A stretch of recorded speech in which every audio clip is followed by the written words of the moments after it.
Hi everyone, Sharon back with Love Yourself to Health campaign. And I want to talk to you about behavior. And I was listening to some quote experts on, because this is a journey about getting our health back. I don't want us to fall back into the old traps of the all or nothing, where we start something and it's too extreme and we end up quitting. So I was listening to some of these experts on what you should be eating to be healthy, and some of the comments that people were making, like, so we basically should just eat tree bark and, go lay down or something, meaning it's so extreme and there's nothing in it pleasurable that no one's going to eat it. And I think the problem is they come at the audience from a perspective of a textbook or repeating something, as opposed to having walked in the shoes like the person who is looking for help. Because it's very easy to tell someone to go do this, go lose weight, stop eating that, just eat all your vegetables, never eat Haagen-Dazs or Tostitos, but it's not realistic. It's not sustainable, and most people are not going to do it. Of course, there are some exceptions, but I want you to think of it as, let's just take some baby steps. Let's just do a little bit every day to help ourselves to be healthier.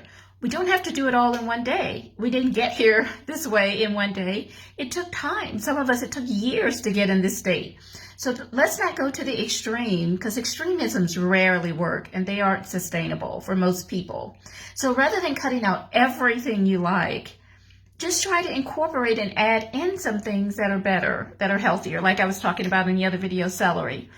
Just try to incorporate some nutritional things that are healthy into your diet.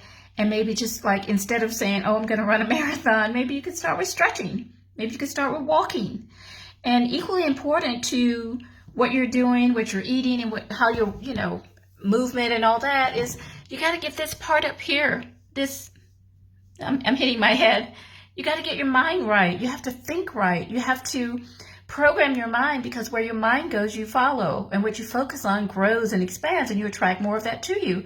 So if you're constantly thinking about pizza, you're just going to want to eat pizza. So you have to start to see yourself as a healthier person, as the person you want to be, but you see it as though it's already done. That will help you to make the changes easy and almost effortlessly, as opposed to just making these blanket statements and making a menu and a list and throwing out all of your groceries and then a few days later going back and buying them again, or putting fat photos on the fridge. By the way, don't put fat photos on the fridge. That doesn't work, because you're going to gravitate towards being fat. You got to change that default.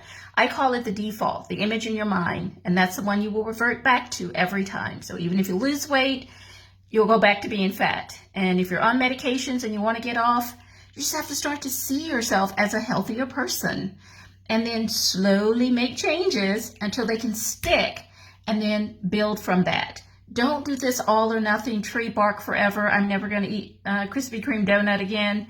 That's not going to, come on, people, let's get real. We want to get healthy, but we have to realize like you say, Rome wasn't built in a day. Okay, so you're not going to unless it's a miracle, God does do miracles, wake up 100% healthy when you're 99% unhealthy the day before. So just start to drink more water, eat some celery. I'm eating celery and I'm drinking more water. I'm stretching. Start to do things that are easier, especially if you have aches and pains in your joints, or if you're older, or if you're really overweight. It's difficult. And unless you've been in the shoes of a person, it's very hard for you to understand where they're coming from. It's kind of like a man understanding a woman, with PMS, or a woman understanding a man, or, any of those things. You have to have walked in the shoes of the person. So when being diagnosed with something like cancer and treatment, they're going to be more likely to listen to someone who has been in that same place that they are in now. And if you have been in that place, then you can be a help to someone else. So that's true whether it's a disease, whether it's obesity, whether it's just making little changes. But don't do this extremism. Don't do the all or nothing, because you're going to end up back at where you started, basically.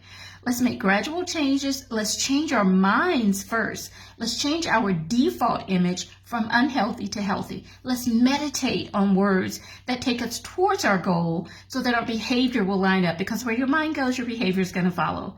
And we know what you do and say over time becomes a belief, And you know, I say belief becomes reality, because it does.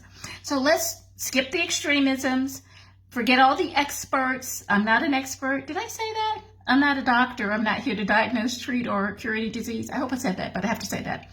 At the same time, I do have a degree in nursing. I have a bachelor's, but I'm not here from a medical perspective. I'm here from a perspective of someone who is in the same shoes that you're in, and I want to take back my health and be a healthier me, and I want to feel good.